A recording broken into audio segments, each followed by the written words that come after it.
Bibigyan ka ng kapahingahan ng Panginoon. Ako po si Father Fiel Pareha at ito po ang ating segment, ang Daily Devotion, na kung saan tayo po ay magdarasal, magbabasa at magninilay kasama ng salita ng Diyos sa buong taon. Manalangin tayo. Sa ngalan ng Ama, ng Anak at ng Espiritu Santo. Amen. Halina, Banal na Espiritu, liwanagan mo ang aming puso at isip, nang maunawaan at maisabuhay namin ang iyong salita. Amen. Our Bible passage for today is from the Gospel of St. Matthew chapter 11, verses 28 to 30, and I read it for you. Come to me, all you that are weary and are carrying heavy burdens, and I will give you rest. Take my yoke upon you and learn from me, for I am gentle and humble in heart, and you will find rest for your souls. For my yoke is easy and my burden is light. Pagod ka na ba sa buhay? Pagod ka ba ngayong araw na ito? Sa buong maghapon, ano ang ginawa mo? Ano ang nagbibigay sa iyo ng kabalisahan at kapaguran? Ang iba napapagod sa kakaisip ng mga problema. Ang iba naman pagod sa pag-aaral at sa paghahanap buhay. Ang iba pagod ng mabuhay dahil sa kahirapan, dahil sa iba't ibang uri ng pagsubok sa buhay. Sa araw na ito, nais sabihin sa iyo ni Jesus, bibigyan kita ng kapahingahan.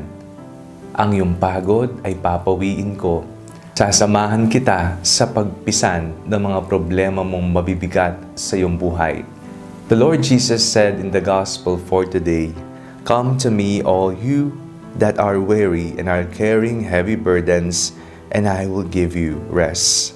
Kanino tayo makakasumpong ng tunay na kapayapaan at kapahingahan kung hindi sa ating Panginoong Hesukristo? Si Jesus ang ating mabuting pastol na magbibigay ng lahat ng ating pangangailangan, hindi lamang pagkain, hindi lamang mga material na bagay, kung hindi maging kapayapaan. Sa mga punto ng iyong buhay na hindi mo na alam kung ano yung gagawin at bigat ka na sa mga pasan-pasan mo sa buhay, matuto ka sanang magtungo kay Jesus, ang prinsipe ng kapayapaan. Tutulungan ka niya, bibigyan ka niya ng kapayapaang hinahangad mo sa buhay. Manalangin tayo.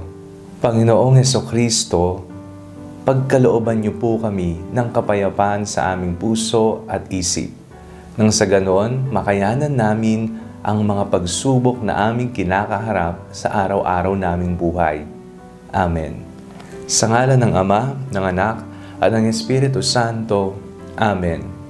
Huwag po ninyong kalimutang i-like ang video ito, mag-comment po kayo and share it with your family and friends. Ang Panalangin Bago Matulog ay may sariling Facebook page na po.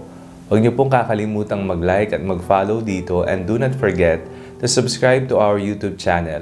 I-click niyo lamang po ang link na nasa description ng video ito, o kaya naman po just search Father Fiel Pareha. God bless you po.